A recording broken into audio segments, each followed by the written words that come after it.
งานอยู่เขตได้เนาะอยู่เองอ๋อเป็นผู้ว่าเวียงจันทร์แล้วบัดนี้เนาะ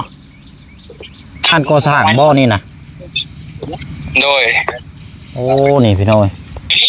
เล็กสี่ขยะอยู่นี่เนาะอยู่เฮือนแบบสิยามันต้นก็ยังถ่าดนก็เลยไปประมาณ2 เดือน 3 เดือนก็เมื่อผักบุ้งนี่ละสิได้กินง่ายนะ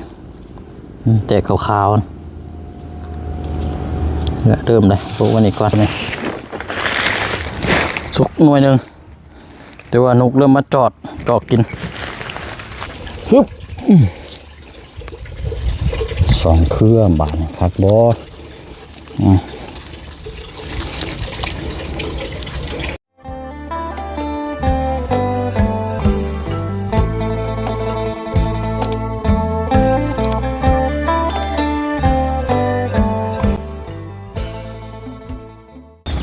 แสมมีบีเดินเนาะป้าพี่น้อยทางให้ทางสวนว้าวแล้วนี่พี่น้อยเนาะเอาพังเบิ่งจากมือจากใดถ้ามีวันเวลาเดี๋ยวสิไปเยี่ยมยามสวนให้ปลูกข้าวของทางอาเจืองอยู่เนาะพี่น้องเนาะ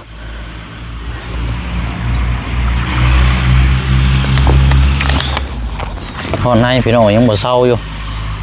ก็ได้กินอย่างนี้แหละเกือบมันอันนี้ยากากินอยู่ยาขาเชื้อก็แต่ว่าคือเก่าอะไรพี่น้อยเนาะว่าโรคประจำตัวนี่กินรักษาได้คือเก่าเวลาสิเป็นนี่มันเป็นคดีเดียวเลยนะพี่น้องเพราะว่านอนกับแต่ละมื้อกับเต็มที่กับประมาณ10 โมงหรือว่า4 ทุ่มแต่ละมื้อกับไม่ได้เลิกหรอกพี่น้องแต่ว่าบาดมันสิเป็นเนาะเอาพี่น้องเนาะมาผมมาเจอกันคือเก่าเด้อเนาะกราบทักทายสบายดีและสวัสดีพ่อแม่พี่น้องเปิดสุขุสุคนเนาะหากานี่แหละพี่น้อยเวียกยามเช้าอยู่เฮือนซ่านกับหากาฮดพักแล้วพักเฮากะโอ้รู้สึกว่าเริ่มเห็นออกมาได้พี่น้องเนาะผักบุ้งก็เริ่มแตกมาได้เห็นขาวๆเนาะเดี๋ยวจังน้อยสิพาพี่พาน้องไปช่องเบิ้งเนาะพี่น้องเนาะ2หรือว่า3มื้อนี้แล้วพี่น้องที่เฮาปลูกแล้วเฮาที่ตามเบิ่งนำกันเนาะพี่น้องเนาะแต่ว่าก่อนอื่นเนาะพี่น้อยเนาะก็ทางน้องซอนเนาะบ่เชียงก็บ่ได้ฮู้พี่น้องเมื่อวานนี่เพิ่นไปเฮ็ดงานอยู่เวียงไปจากงานเกี่ยวกับมีอย่างสักอย่างนี่แหละพี่น้อยไปน้ำเวียดบ่ซั่นเนาะโอ้เป็นผู้ว่าเวียงแล้วนี่พี่น้อยเนาะเป็นจังได๋สภาพอากาศอยู่ทางนั้น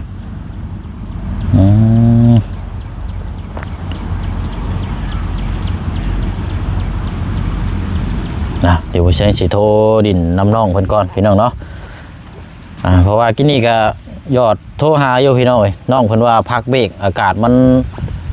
ร้อนแห้งแล้วก็ทางหัวหน้าก็เลยให้เข้าห่มเข้าห้อยก่อนว่าซั่นเนาะจังเป็นงานอย่างบ่เชียงก็ลืมถามกินนี่เดี๋ยวโทรมันก่อน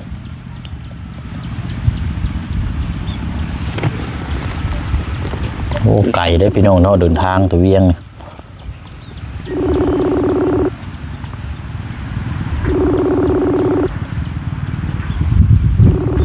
ว่างสมจัก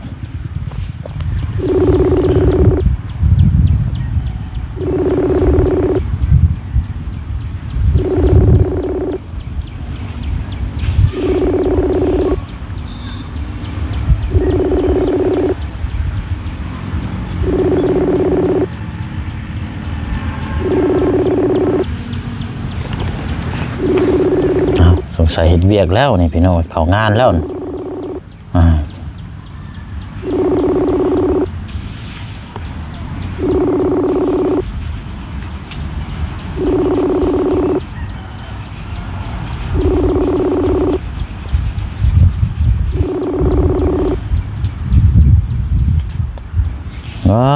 พี่น้อง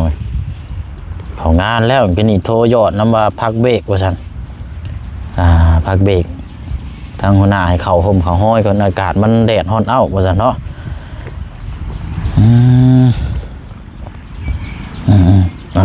น้องโฟมาแล้วพี่น้องมาก่อนโทรก่อนเดี๋ยวน้องโทรมาแล้วฮัลโหลสบายดีโอ้ยเป็นยังไงนี่สบายดีเด้ออันอ้ายถ่ายคลิปเด้อโดยเป็นยังไงเฮ็ดงานอยู่เขตได้เนาะ อ๋อเป็นผู้ว่าเวียงจันทน์แล้วบัดนี้เนาะ กับเป็นงานโรงเรียน โอ้ยงานก่อสร้างบ่นี่นะ โดย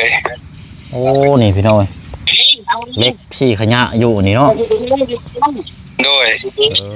เจ้าไปก็ไผน่ะคือไปล้วนแท้ บ่ อยู่เฮือนแบบ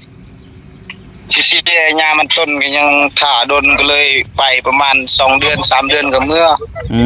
ม เฮ็ดอยู่เฮือน คล้ายๆว่าเวียกตัวนี้ยังบ่ทันได้ อันนี้ก็ได้ไปหาเฮ็ดเวียกก่อน โดยคุณลงไปน้องมือนะ เจ้าขึ้นไป เฮือนก็ยันบ่มี เจ้าขึ้นไปกับไผก็ ครับแม่ใส่จัง ไปเฮ็ดงาน โลมาเฮ็ดอยู่ตรงนี้โดยเขาเอาเฮ็ดเวียกก่อนจังหน่อยจึงล่มแล้วว่า โอ้เป็นกบติแหละพี่น้อยเนาะงานก่อสร้างใช่บ่ล่ะ โดย อื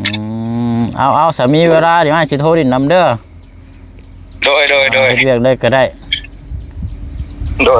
ประมาณเที่ยงบ่พัก โดย เอาจากวันเท่าไหร่เนาะนี่พี่น้องโอเคล่ะโอเคเอา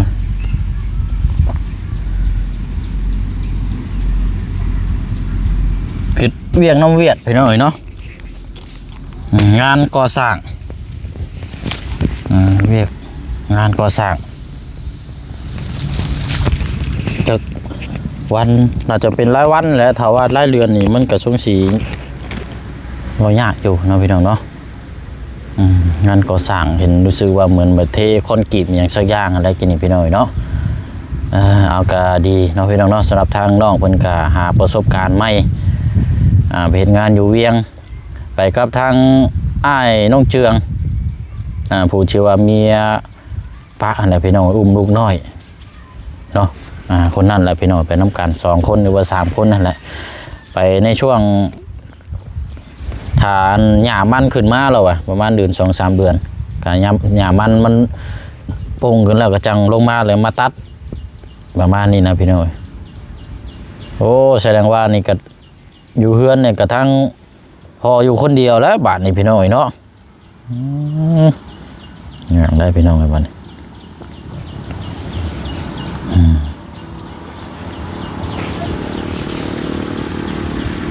ก็ประมาณ11 โมงช่วงเที่ยงนะพักกินเที่ยงพักกินข้าวกินน้ำกับพี่น้องเนาะเอาดีแล้วพี่น้องหาเฮ็ดเวียกเฮ็ดงานหาประสบการณ์หากมาแต่หาทางน้องห้างกินนี่แหละพี่น้องน้องห้างก็ว่าสิไปสอนปูสอนปลาแต่ว่าบ่มี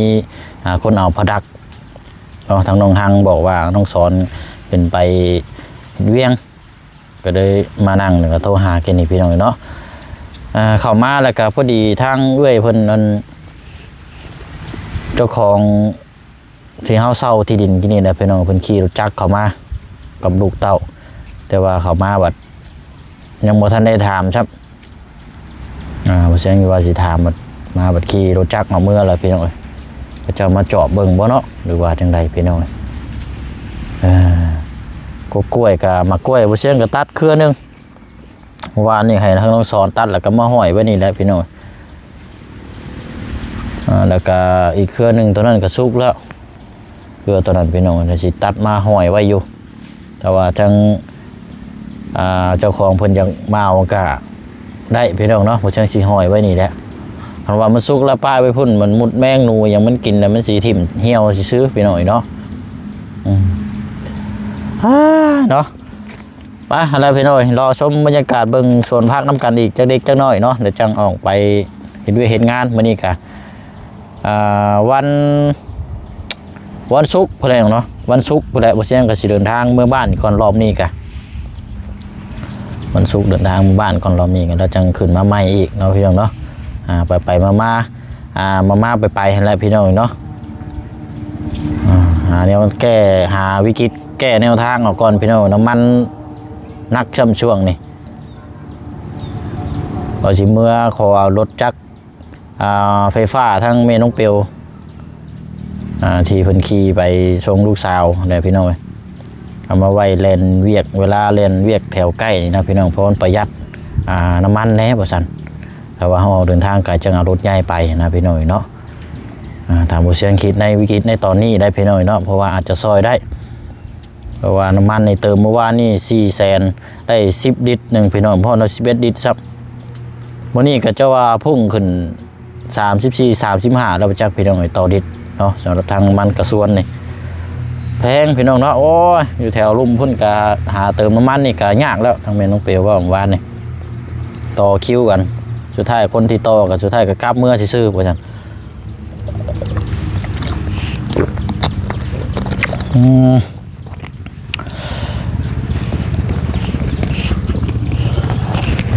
เอาละพี่น้องเนาะโอ้ย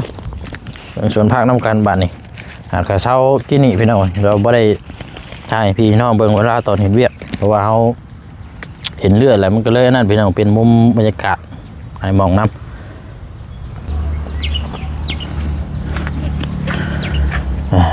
มาเปลี่ยนน้ำให้ทั้งโปรตู้มีตู้กันพี่น้องเนาะเปลี่ยนตอนเช้าเลยพี่น้องตอนเช้าทุกมื้อแต่ว่าพอได้มีน้ำแดงน้ำเขียวเลยพี่น้องน้ำธรรมชาตินี่แหละกินแบบน้ำธรรมชาตินี่แหละเนาะน้ำแดงน้ำเขียวมันเจ็บคอเดี๋ยวบ่สบายพี่น้องเนาะก่อนเกิดประตูมีตู้เพิ่นให้โชคให้ลาบแต่ว่าก็ติดตามกับสมอยสมีอยู่พี่น้องเนาะโอ้ย เอาอากาศแดดร้อนมื้อนี้ก็โอ้มาเบิ่งสวนซองเบิ่งสวนพักเขาจักเด็กจังหน่อยก่อน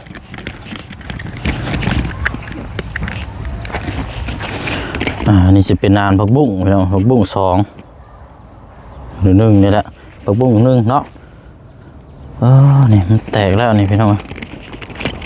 ผักบุ้งนี่แล้วจะได้กินง่ายนะแตกขาวๆเริ่มเลยพวกวันนี้ก่อนแต่ว่าวันศุกร์นี่ก็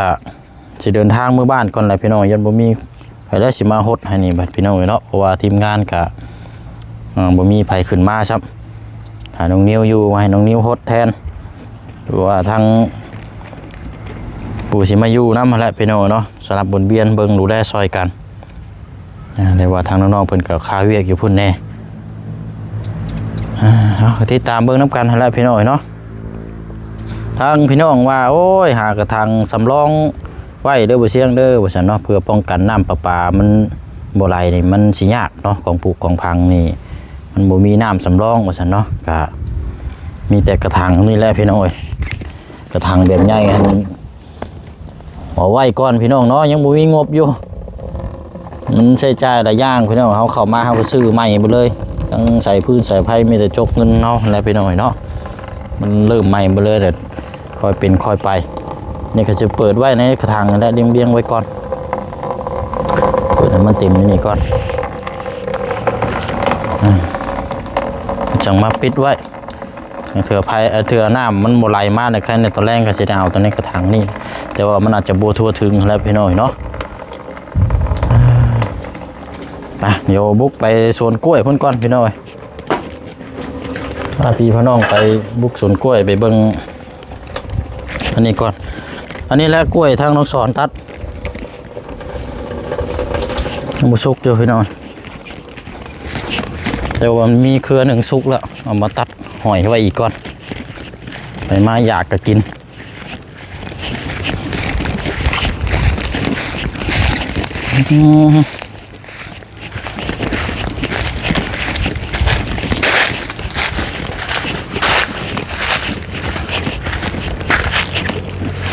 นี่เลยพี่น้องชุ่มแล้วตัวนี้นี่เหมือนกัน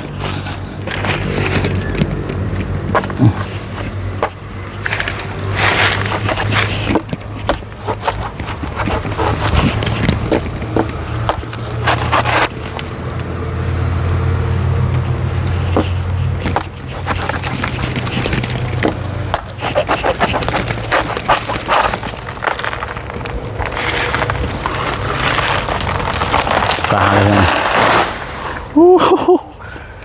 หลุดเลย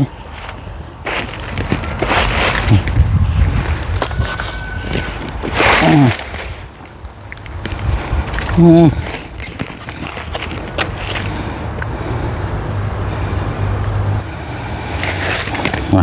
ถ้วยก่อน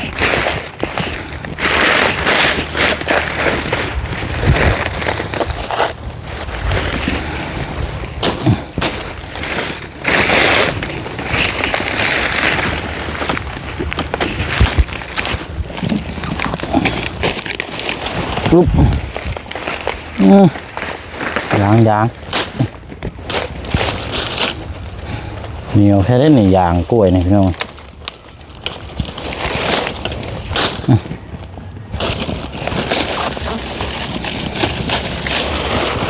สุกแล้วตัวนี้สุกหน่วยหนึ่งแต่ว่านกเริ่มมาจอดกินเนาะเดี๋ยวเอาไปห้อยไว้ทุกคนพี่น้อยน้ำมูนพุ่นละ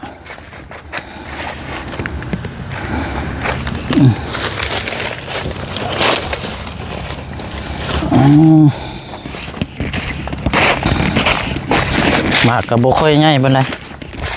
โอ้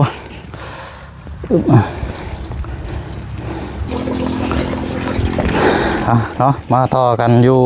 นี่ก่อนพี่น้อยกวดงาไม้งาตอกขี้ลงขี้เหยื่อกะเบิดแล้วพี่น้อยจักฉีกวดยังมองได้แต่ว่าอยู่ไกลพุ่นก็มีอยู่แต่ว่าเฮาบ่ได้อยู่แล้วเฮาเน้นมองเฮาอยู่ให้มันสะอาดสะอาดนะพี่น้อยเน้นมองเฮาอยู่มองอาศัยดีกว่าเนาะแต่เอาบริเวณรอบๆบ้านนี่แหละสิโอเคกว่านะพี่น้อย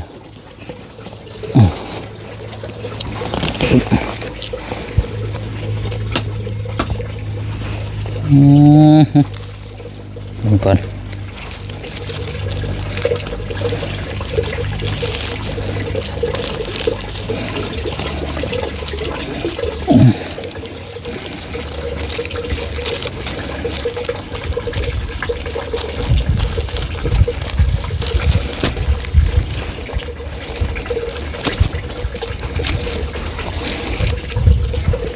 ฮึบสองเครื่องบาทครับบอ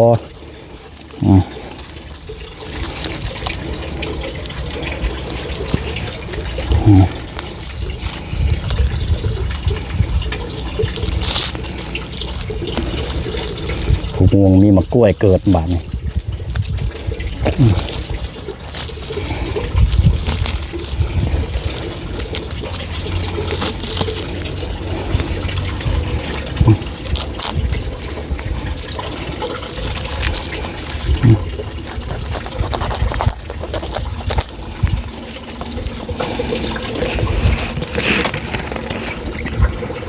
นี่ก็ซุกสิบซุกง่ายตัวนี้พี่น้อยเนาะเนาะเด็ดเอาซะพี่น้อยเนาะมีแต่ว่ากะจะได้ออกไปทางใดแล้วมื้อนี้กับพี่น้องเนาะเฮาก็มีถุงยังชีพอยู่ที่จัดยังลายพี่น้องเนาะเมื่อวานนี่ก็เข้าไปตาดสะเลนก็แจกพี่แจกน้องไปน้ำแน่พังเบิ่งว่าจะขึ้นไปทางเมืองน้องพี่น้องแต่ว่าโอ้เห็นหลักเหตุปัจจัยเรื่องน้ำมันแน่บัดนี้พี่น้องเนาะก็เลยมีแต่ว่าจะไปรอบๆแถวใกล้ๆนี่แหละพี่น้องเนาะจะขึ้นไปทางเมืองน้องแน่แต่ว่าก็เบิ่งวันเวลาและพี่น้องตัวนี้แหละสำคัญเพราะว่าไปช่วงเที่ยงแล้วก็บ่ค่อยพบเจอทั้งกระเจ้านะพี่น้องกระเจ้าอยู่ห่มอยู่เถียงอยู่ให้แต่ช่วงแรกนี่ก็ใครในนิดนึงเนาะเอาโบเน่พี่น้องเนาะเบื้องก่อนอาจจะขึ้นไปทางเมืองน้องบ้านที่เขาเคยไปหมดแล้วพี่น้องทั้งบ้านปะเชียบ้านที่ที่เขาที่ตามจะได้มาแล้วพี่น้องเขาไปข้างในพุ่นแหละเนาะอาจจะถุงยังชีพอันนี้ไปให้ก่อนโอ้ยเดือดห้อนแท้นี่พี่น้องโคตรแรงนี่เนาะเมื่อคืนนี่ก็โอ้ยเนาะก็ขอมุกขอบใจทางผู้ใหญ่ใจบุญเราพี่น้องเนาะทางพอคำสิ่งบอกพี่น้องเนาะที่ทางบ่อจันเนาะเป็นก็ได้เลี้ยงกับข้าวกับน้ำก็อิ่มกันจนสำรามเนาะพี่น้องเนาะทุกคนทีมงานทางพอที่เพิ่นชดซอยเอาไฟเข้าให้ทางอาเจืองทางน้องห้างอะไรพี่น้องเนาะอันนี้ก็โอ้พี่น้องทางไฟทางอาเจืองกับเพื่อสีเข้าได้อันก็ ติดขัดหลายเติบเลยพี่น้องเนาะถ้าบ่มีบ่เสียงคุยนำก็สิยากอยู่หั่นแหละพี่น้องเนาะเพราะว่าเพิ่นก็สิเกรงใจเฮาแน่นะพี่น้องแต่ป่านนั้นเพิ่นก็ยังอยากตัดอันนี้เนาะอีกทางหนึงเพิ่นก็บ่ให้ตัดกกไม้กกตอกถ้าเว้าไปหลายมันก็สิมีปัญหานะพี่น้องมีแต่ว่าเฮาหาแทงแก้ซอยกันคือเฮาฮู้เฮาติดตามนํกันนั่นแหละพี่น้องเนาะคนอื่นได้เพิ่นก็หาแนวทางเนาะเว้าอิจฉากันนั่นแหละก็เลยสำเร็จไปอย่างด้วยดีเนาะทางผู้ใหญ่เพิ่นก็เลี้ยงกับข้าวกับน้ำเนาะเอากะตำนั้นแล้วพี่น้องเนาะขอมุกขอบใจละลายเด้อเนาะทางผู้ใหญ่ใจบุญเนาะพี่น้องเนาะแล้วก็สิได้ขอจบคลิปลำลาพ่อแม่พี่น้องไปอีกคือเก่าคือเดิมเนาะพี่น้องเนาะทางน้องสอนเฮากะจังว่าจังคุยน้ำกันพี่น้องเนาะติดตามมื้อกันทางน้องเพิ่นไปเฮ็ดงานบ่เซิงก็ดีแล้วพี่น้องเป็นหนุ่มโสดหากินอยู่ก็ง่ายเนาะสะดวกสบายแต่ว่าขออย่างเดียวจะไปในทางที่ทางผิดเนาะถ้ามันผิดมาแล้วนี่มันแก้ไขยากพี่น้องมีแต่ว่าเฮาไปในทางที่ถูกเฮาสู่ไปในทางที่ถูกต้องความสำเร็จกะถึงสิสำเร็จน้อยหรือว่าสำลายสำใดกะมันก็ภูมิใจถ้าเฮาไปในทางที่ถูกเนาะพี่น้องเนาะเป็นกำลังใจทางน้องเพิ่นเนาะพี่น้องเนาะเอาทางเฮากะสู้ๆคือกันเนาะพี่น้องเนาะช่วงวิกฤตที่เฮาทำฮู้นํกันหั่นล่ะพี่น้องเนาะเอาหากินข้าวกินน้ำก่อนบ๊ายบายเด้อพี่น้องเด้อพบเจอกันในคลิปหน้าเนาะไปโอ้จะได้ตรงน้ำไว้นี่ก่อนพี่น้องไปเชื่อกันว่าบ่ได้มีกระถางใหญ่จะได้ลองนี่แหละลองใส่กระถางไว้นี่ก่อนเพื่อตอนแรงมาแต่ตั้งเถื่ออันนี้เราจะพดพักพดอันนี้ไง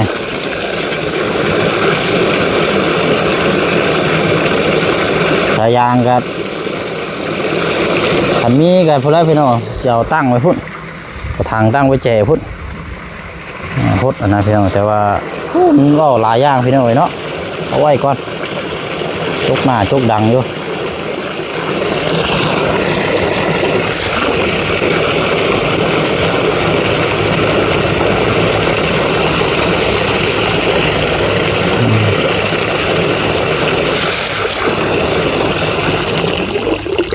ได้เปิดไว้ก่อนมาในพี่น้องมีสายยางก็อยากล่างรถน้ำในได้พี่น้องเนาะมันก็เก่ามันก็มีแต่ขี้ตมเนาะไปเมื่อวานนี่ก็บุกเบิกโอ้อะไรพี่น้องเนาะว่าคุยน้ำกันติดตามไปน้ำกันเนาะมีอย่างเก่าจังว่าจังคุยน้ำกันลาพี่ลาน้องก่อนนะพี่น้องเด้อเนาะพบเจอกันในคลิปหน้าเนาะพี่น้องเนาะทางสวนพักเข้ากันนี่แหละพี่น้องรอดุนรอส้มเบิ้งน้ำกันบานมันออกหลอกออกผลเนาะพี่น้องเนาะไปบ๊ายบายเด้อพี่น้องเด้อ